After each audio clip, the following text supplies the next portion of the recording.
At 70, exiled to a cottage. The Duchess opened the forbidden chest, 37 years of blackmail evidence. The mud of Barrowfield Village had never known the footprint of a duchess before. It knew them now.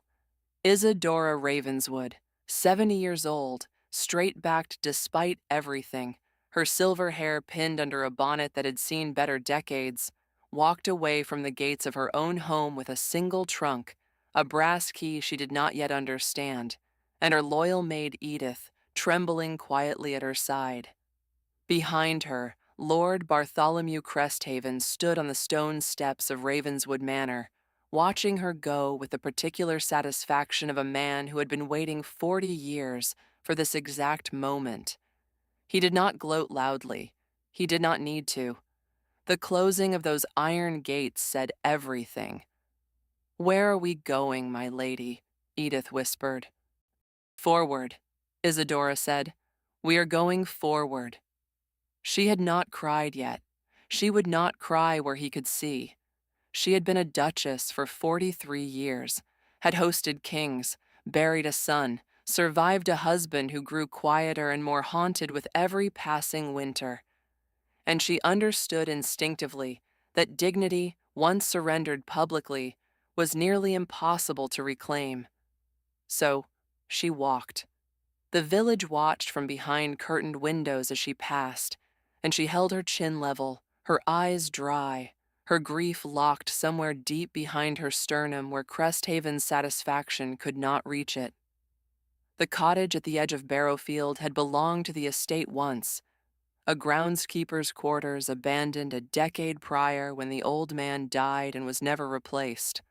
Cresthaven had graciously, his word, accompanied by his smirk, allowed her its use. It had no glass in one window. The roof leaked over the eastern corner.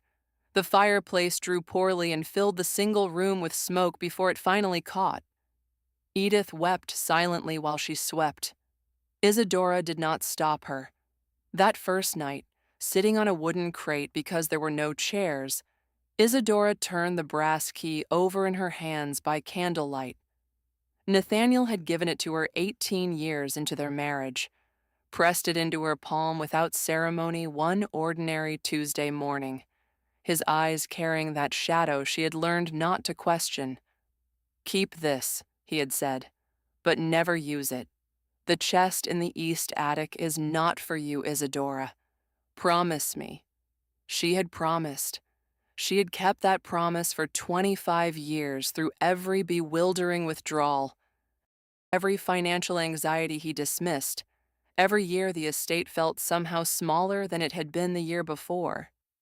She had kept the promise even when Cresthaven arrived the morning after Nathaniel's funeral, with a ledger she had never seen, and a legal document she did not understand, and the calm, satisfied voice of a man reading from a script he had written long ago. The Duke, he explained, had accumulated catastrophic debts that, under the terms of a private agreement signed 38 years prior, transferred upon death to the estate in full. The manor, the lands, the income, everything. She had 1 week. She turned the key over in her hands and waited for Catherine. Lady Catherine arrived on the 7th day, exactly as her letter had promised. She came with Leo already settled against her shoulder, asleep from the journey, and a look on her face that shattered and steeled Isadora simultaneously. Grief for what she found, fury at who had caused it.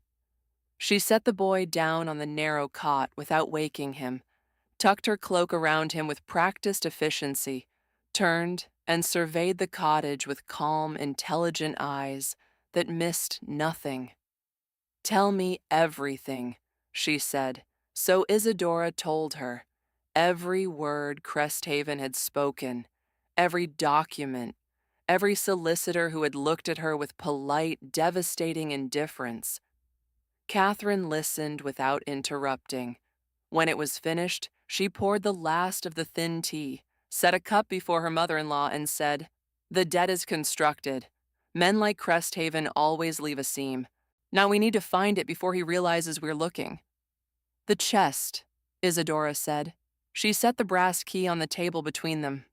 Catherine looked at it for a long moment, then looked at her mother-in-law with the particular expression she reserved for decisions she had already made, but was extending the courtesy of appearing to consider. "Tonight?" Catherine asked. "Tonight," Isadora confirmed. Edith knew a coal chute at the back of the manor that the new staff would not think to lock. She had worked those halls for 30 years and knew every breath the building took. The three women moved through the darkness in single file, Catherine with a hooded lantern, Isadora with the key, Edith with the terrified competence of someone who has decided that loyalty matters more than fear. And the east attic smelled of old wood and cold stone and something faintly floral Isadora could not immediately name. Cresthaven had not touched this room.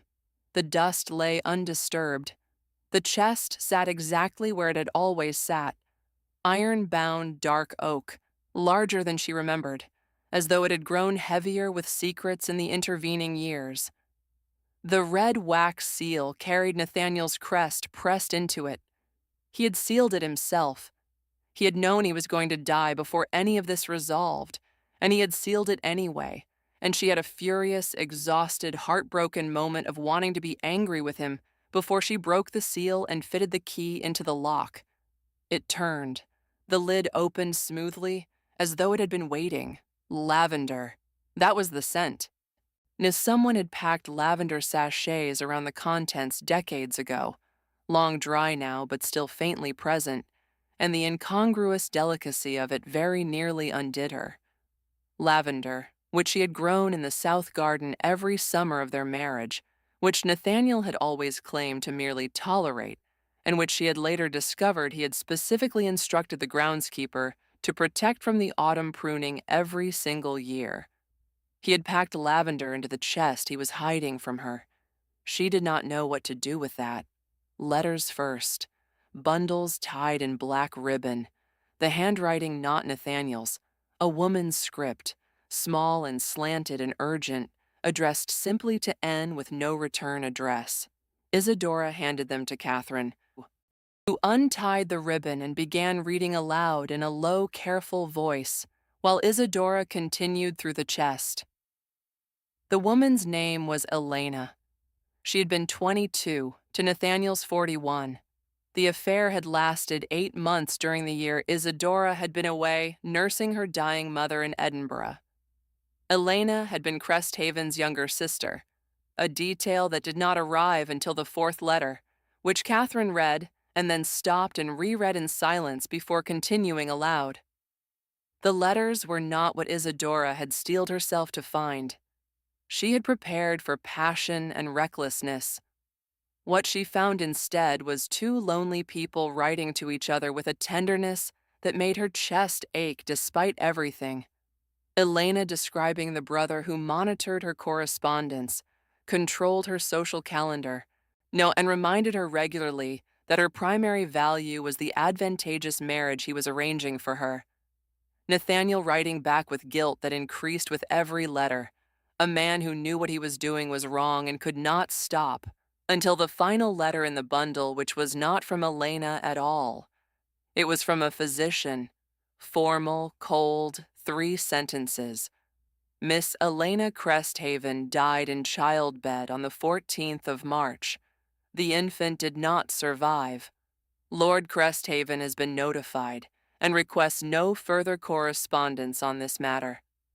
Isadora found the medical report beneath the letters. She found, wrapped carefully in tissue paper, a tiny baptismal gown that had never been worn.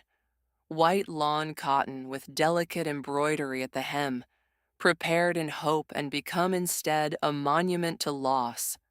She held it for a long moment and thought about Elena, 22 years old, dying in a house controlled by a brother who had cultivated the very relationship that destroyed her, who had watched and waited and said nothing because the leverage was more valuable to him than his sister's safety. Elena, who had written letters full of warmth and humor and desperate loneliness.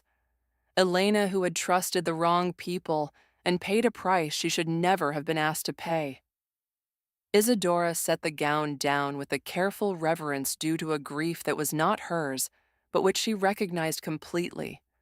The grief of a woman failed by the men who were supposed to protect her. "There is more," Catherine said quietly.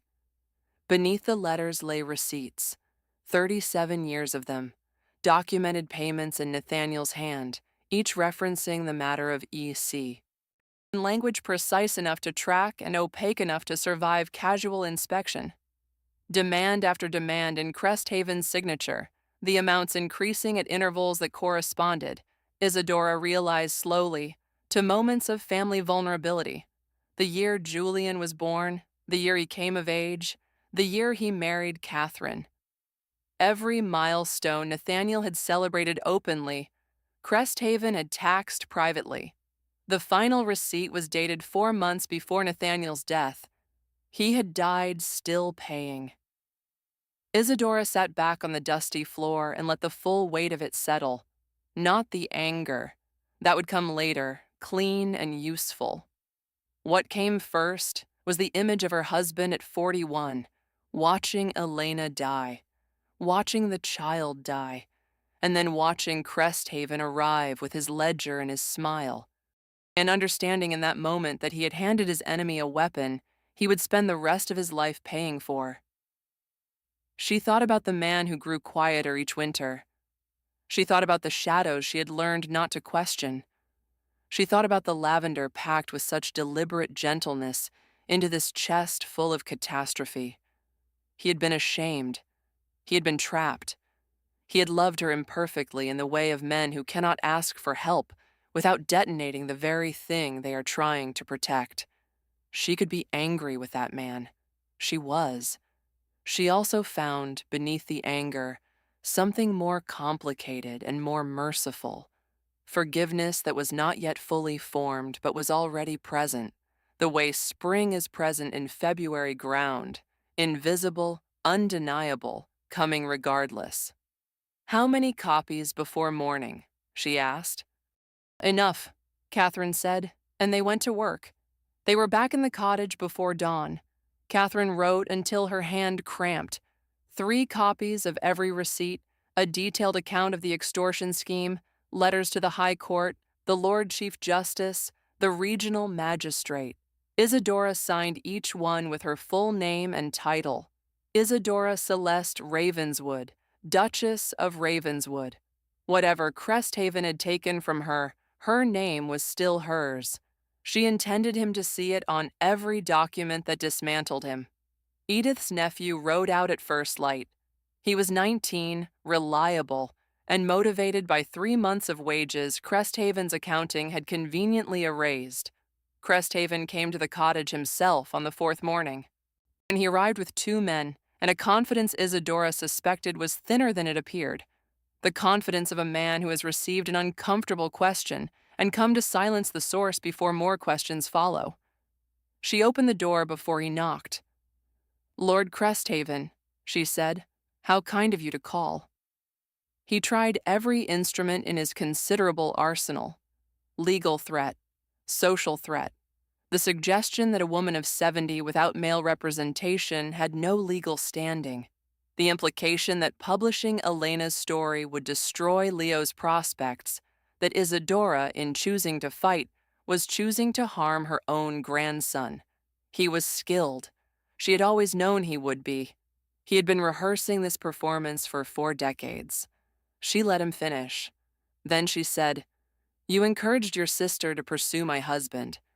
She was 22 years old and lonely, and she trusted you, and you used her heart to build yourself a weapon. She died, Bartholomew. She and that child died, and you took their deaths and turned them into an income. I have spent this week grieving for a woman I never met, because she deserves someone to grieve for her properly, and no one in her life ever did. I am not interested in your threats. I am interested in whether the High Court shares my view of what constitutes criminal conspiracy.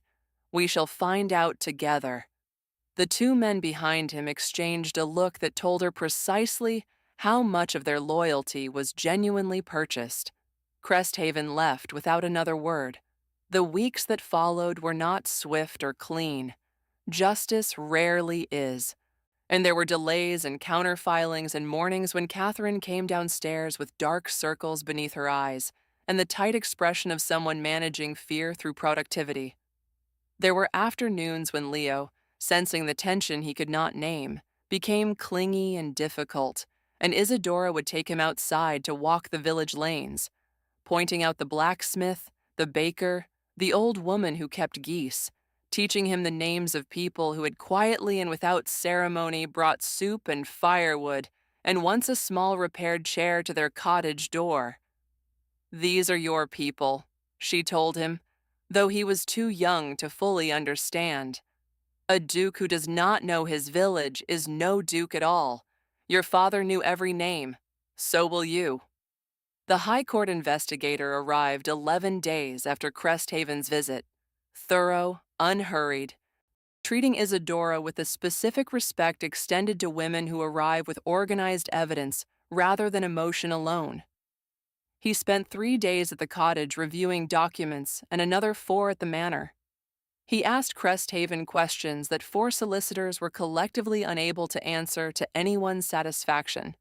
The ruling came on a gray Thursday morning 6 weeks later. Criminal extortion spanning 37 years. The debt agreement, fraudulent. The transfer of the estate, voided entirely. Cresthaven's own properties, substantially funded by Ravenswood payments across 4 decades, were partially surrendered as restitution. His title was stripped. He was permitted to keep a modest property in the north, the court's leniency toward old men who destroy people quietly rather than loudly, and forbidden from engaging in any further legal or financial dealings. He departed on a Tuesday, a fortnight after the ruling. Isadora was at the cottage that morning, her morning there, the one she had begun taking each week as a matter of deliberate practice, when she heard the distant sound of carriage wheels on the road that ran past the manor gates. She recognized the rhythm of it, heavy, unhurried, final. She listened for a moment, then looked back at her tea. She turned the cup once in her hands. When the sound had faded entirely into the gray morning, she set the cup down, rose, and walked back to the manor. He was gone. It was enough. She walked through the gates that same afternoon with Catherine on one side and Leo on the other, Edith behind them with the single trunk that had left with them 6 weeks prior. The remaining staff stood in the entrance hall with the uncertain posture of people unsure whether to expect punishment or instruction. "I assume you wish to keep your positions," Isadora said. "Good. There is a great deal of work to be done." She did not go to the east attic that evening, or the next. She let 2 full weeks pass. Let the manor breathe around her again. Let Leo learn the echo of the long gallery. Let Catherine begin the quiet and formidable work of restoring the estate's accounts. Catherine, who had written until her hand cramped, who had managed fear through productivity across 6 weeks of uncertainty, who had never once suggested that the fight was not worth having. Isadora watched her daughter-in-law move through the estate ledgers with the focused efficiency of someone who had decided that Julian's legacy was going to survive, regardless of what it cost her personally, and felt a love for her that had no adequate word in any language she knew. Catherine had come to the cottage with a sleeping child and a look of fury, and had never once wavered. Whatever Ravenswood Manor meant going forward, it would stand on her foundations as much as Isadora's. That was not a small thing. It was everything. When Isadora finally went to the attic, she went alone. She sat with everything in the gathering dark, the letters, the baptismal gown, the receipts, the medical report. She sat with the full complicated truth of 43 years with a man she had loved imperfectly and who had loved her imperfectly in return. She let herself be angry. She let herself grieve for Elena with the deliberate intention she had promised herself in Cresthaven's doorway.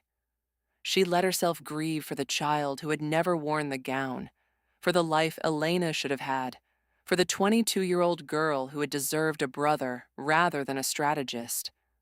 She let herself grieve for Nathaniel, not the husband she'd constructed from silence and assumption across 25 years of unanswered questions, but the actual man, flawed and ashamed and paying his penance in the only currency available to him, quietly, alone, with lavender packed around his secrets like an apology he could never speak aloud.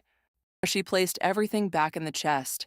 She carried it down herself, refusing Edith's offered hands, and put it in the family vault beside Julian's memorial and Nathaniel's. She did not seal it. Some things should not be locked away twice. On the way out, she paused at Julian's memorial. Her son, gone at 43, 3 years before any of this had broken open. She pressed her hand flat against the cold stone and stood quietly for a moment. He had never known what his father was carrying. He had grown up in the long shadow of it without knowing its shape. She was glad, suddenly and fiercely, that he had died not knowing, and glad equally that Leo would grow up knowing everything, when he was old enough, told honestly by a grandmother who had decided that shame kept in chess did more damage than shame brought into light. And the small house at the edge of Barrowfield she kept. She had the window reglazed and the fireplace repointed and the floorboard properly nailed. She told no one why, and Catherine, who had earned the right to understand things without explanation, did not ask. On Tuesday mornings, Isadora walked to the small house alone. She made her tea, sat with the window reglazed and the fireplace drawing properly, and she thought about nothing in particular, which was, she had discovered, the most radical thing a woman of her position had ever been permitted to do.